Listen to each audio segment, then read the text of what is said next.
Hey, welcome back in, all you DPC rebels and resistant fighters. Dr. Shane back with another Friday 5-minute magic tip. Just going to do some rambling today. Nothing crazy or no specific hardcore plan, but I do want to share a little conversation I had with a benefits advisor on one of their social media sites that we all like to spend time on. I was just having a conversation about a post about direct primary care, and a benefits advisor was basically uh, asking for proof that DPC is effective, that it works. Said basically they couldn't offer that to employers without good hard evidence of a return on investment for DPC, and pretty much seemed clear to me that the the advisor didn't feel like primary care uh, was worth the extra spend to do direct primary care.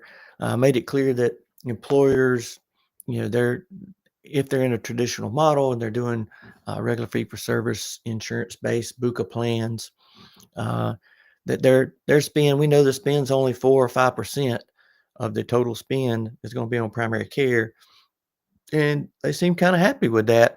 They want to spend more on primary care than that, and which is kind of concerning to me. With when you look at other industrialized countries and all these countries that people talk about, all their healthcare is better than ours.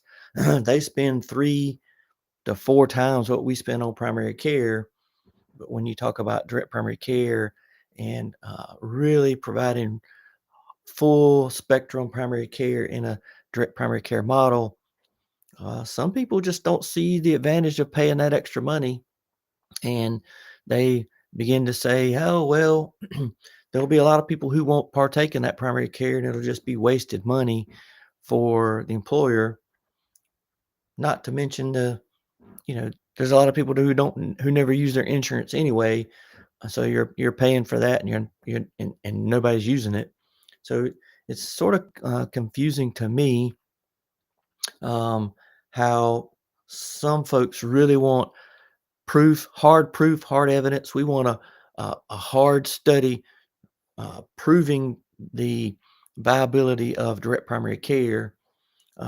Nobody's really worried about proving that the crappy traditional fee-for-service medicine it's any good, or nobody really cares about that because it's what we have. So we just need to keep spending a little bit of money doing that to try to keep the people happy.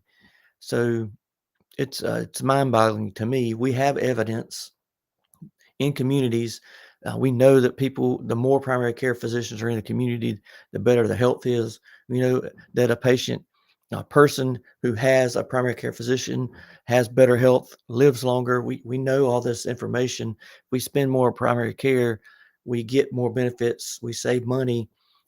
We know all this. That the evidence for that is irrefutable. But people don't want to pay for extra primary care. Across the country, we see people clamoring, we don't have enough primary care doctors. There's articles every week about primary care shortages and how bad it is. But paying extra for primary care in the DPC model just doesn't make sense to a lot of people. So it's sort of mind boggling to me. My message to you guys is keep doing full spectrum primary care, do your DPC, keep helping patients. Keep doing what you love to do and what is helping our community and helping patients. You don't have time to try to prove anything to anyone about what you're doing or how your DPC operates. Our job is not to convince naysayers that direct primary care is a good thing. There are multiple reasons why direct primary care is efficient, effective, and really meets value-based care models. It really meets the quadruple aim for lower cost, for better access, better physician mental health. There are many reasons direct primary care is really good for our communities. And there's plenty of naysayers out there, and they're just not going to believe it. They want to keep the status quo. That's fine. you can do not spend one extra second trying to convince these people that DPC is good for the community. It's good for you as a physician. It's good for the patients.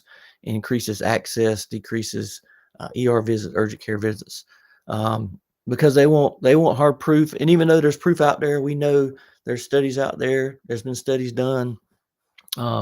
Thank God for Dr. Lee Gross and Mitigate Partners, Carl Schuessler. They have really good evidence that DPC's made a huge difference in a small community in Florida. Nobody cares. You could have 100 studies proving it, and people would still be saying, "No, I think this study's bad, that study's bad." So my encouragement to you is to continue to do DPC, help people, meet people where they're at, continue to do what's right and best for patients, and continue to cut out the middleman everywhere you can, because they're not bringing any value to the system.